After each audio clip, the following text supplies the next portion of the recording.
Last night was thick with wind, a time of countless stars. All night long, a vast wind played within my mosquito net. At times, that net swelled like a monsoon sea's belly, tearing loose from the bed. Every once in a while, it would try to fly to the stars. Now and then, it seemed to me, perhaps while half asleep, that there was no mosquito net over my head at all, as it soared like a white heron upon a sea of blue wind, skirting the heap of the star Shati. Last night was such a marvelous night. All the dead stars awoke last night. There wasn't the least little space in the sky. I saw the grey faces of all the world's beloved dead in those stars. In the dark of night, in Ashotha treetops, those stars glittered like a lusty hawk's dewy eyes. The huge sky gleamed in the moonlit night like a shining cheetah stole upon the shoulders of Babylon's queen.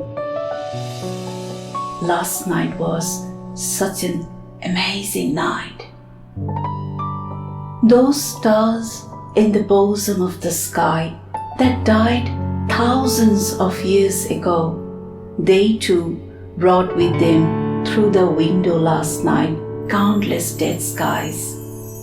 Those stunning women I saw die in Syria, Egypt, Vidisha seemed last night to stand shoulder to shoulder, javelin in hand, in far-off mist and fog at the sky's horizon, to trample death underfoot, to proclaim full victory for life, to excite the sullen, frightful stupor of love.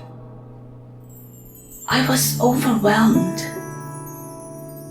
overcome.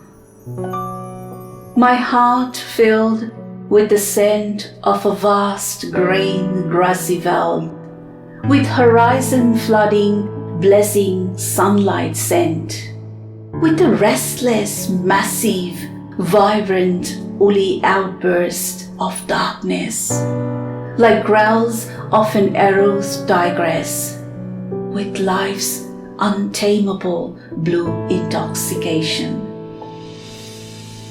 My heart tore free from the earth and flew up like a drunken balloon into an ocean of blue wind, to the mast of some distant constellation, scattering stars, as it flept away like some mischievous vulture.